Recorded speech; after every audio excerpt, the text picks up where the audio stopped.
Hello and welcome to another episode of Popcorn.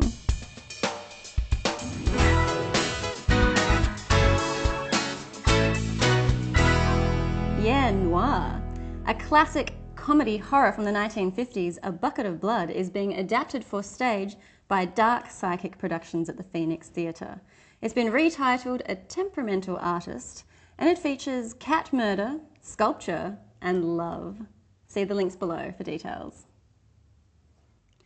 And coming to a theatre near you between the 13th and 17th of May is Assassins, It's My Party and I'll Die If I Want To, The Rainmaker, Bengal Tiger at the Baghdad Zoo, Equus, I hear there's nudity in that one, Lazarus Won't Get Out of Bed, and Evita. There's even a couple of Sunday matinees for the oldies, like our director, Alan. If you are heading to any of these shows, we are giving away a prize for the best, accurate, most funny, but not going to get us sued, review. So you can enter via the details in the links below.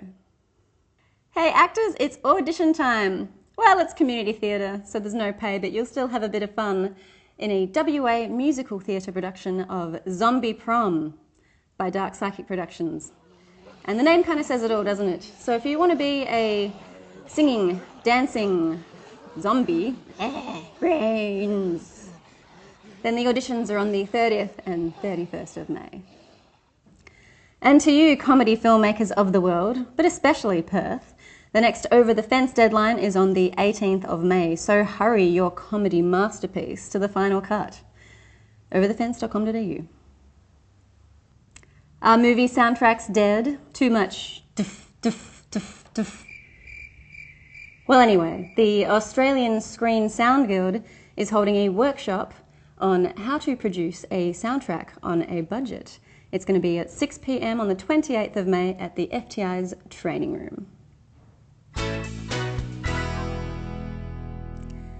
Are people born wicked? Well, you can find out because Wicked the musical is on at the Crown Theatre. Today we got to go backstage and speak to some of the stars. Hello, Perth! Hello! You see, Alfie, now that we're friends, I've decided to make you my new project. You really don't have to do that. I know! That's what makes me so nice. Whenever I see someone less fortunate than I, and let's face it, who isn't less fortunate than I, my tender heart tends to start to bleed. And when someone needs a makeover, I simply have to take over. I know exactly what they need. Thanks so much for coming on the show, Susie. My pleasure, lovely to be here. So this is the final season run of Wicked. How do you feel? It is. It's quite a funny feeling actually. It's been 7 years since this show has been part of my life. It was my first job out of Whopper. I was a member of the ensemble, and so to be finishing the show after such a long time here in my hometown of Perth, it's really a wonderful place to be. It's come full circle for you. It really has. You know, to be playing this role now and donning these wonderful costumes and having my friends and family in the audience. It's really wonderful. Just talking about your costume, you said this was over 20 kilos. Yeah, it's close to 20-25 kilos, depending on how many layers of tulle and things there are underneath. Wow. But the dress it's built with a harness in the waist, so that's why it's so heavy, and it's so detailed. There's Swarovski crystals all over it and millions of hand-sewn sequins, and they really do pay a lot of attention. And I noticed, and I also noticed the ensemble cast's costumes. Like, there's every tiny little detail has been accounted for. Yeah, and one thing that's really great about this show is that every ensemble member has their unique set of costumes. So every kind of ensemble member is a character of their own, and that's really great. It's a gift for an actress. And is every costume created specifically for that actor?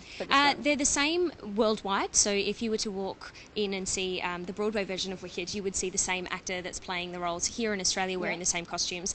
So it's kind of cool when you're overseas, when we were in the ensemble, when we were overseas watching the show, oh, that's me, you know, I can see my costume, or this person's got your costume on, and taking photos, and it's really cool. One thing that I love about playing Glinda is that she has such a journey and a character arc. So, you know, she starts as this ditzy, charismatic, popular girl, and she really evolves and changes. She goes through heartbreak. She really knows what it's like to have a best friend, and I really enjoy playing that with her. Hey, look, it's hard work. Being in a show 8 shows a week is a lot of hard work and a lot of discipline. But the minute the curtain goes up, Dr. Theatre comes on board and you are just loving life. It's great. Well, thank you so much for coming on the show. My pleasure. Great, and good luck for the rest of the season. Thank you very much. Thank you. Thanks so much, Gemma, for coming on the show. How are you? Good, thank you. Thank you for having me. Not a problem. So you have been part of Wicked for so many years now. It's about 7. Yeah, since 2008. So it's a long, long time. I was 24 and now I'm 30. Well, we can't tell because of the green makeup. That's anyway, right. I'm hiding. So the makeup, how long does that take to put on for you? It's about 40 minutes. That's not too bad. Yeah, like it can actually be done faster, but I think the comfortable thing is about 40 minutes where I just sit in the chair and I have someone who does it for me, and I do my own hands and I paint my nails green. Yep. But yeah, it's quite a relaxing process. I was going to say, you could almost have a nap and just wake up green. Yeah, you do. It is really relaxing, so it's not bad at all. And the formula's quite kind to you, is it? Yeah, like look, every day I have to be green and I've got to take it off and on again, so my skin is very sensitive.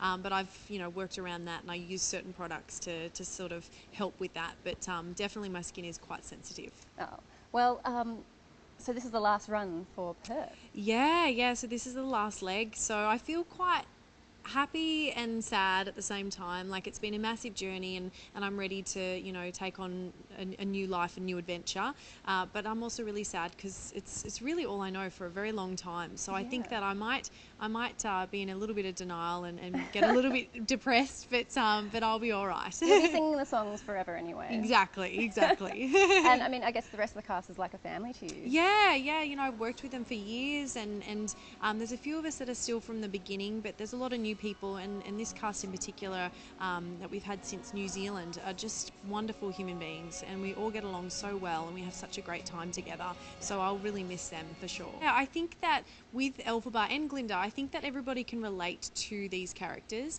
and everybody's been picked on and bullied one time or more in their lives, so I think that the great message for Elphie is that she is still really strong, and I think that that's really special because a lot of time if you get bullied and picked on, you get a little bit more introverted and you don't want to you get scared and frightened and worried, and I think that Elphaba doesn't care about that. She still is affected by it, but she still stands up for what she believes in, and I think that for people to watch that is beautiful. Yeah, and you really do think of what is Wicked, you know, and everybody has this idea of Elphaba, the Wicked Witch of the West from The Wizard of Oz, and she's this evil character, but I think that with the film there are a lot of things that are not answered. And well, no, because she's so one-dimensional in that film. Yeah, and so they obviously saw that opportunity to make this story, so I think that it's quite special because you really do think about what is Wicked. Gemma, thank you so much for coming on the show. Thank you. And chukas for the rest of the run. Thank you. Cool.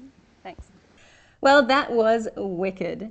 Thanks for watching the show tonight, guys, and don't forget to tune in next week. Please subscribe to our YouTube channel and steal your friends' phones and subscribe for them too.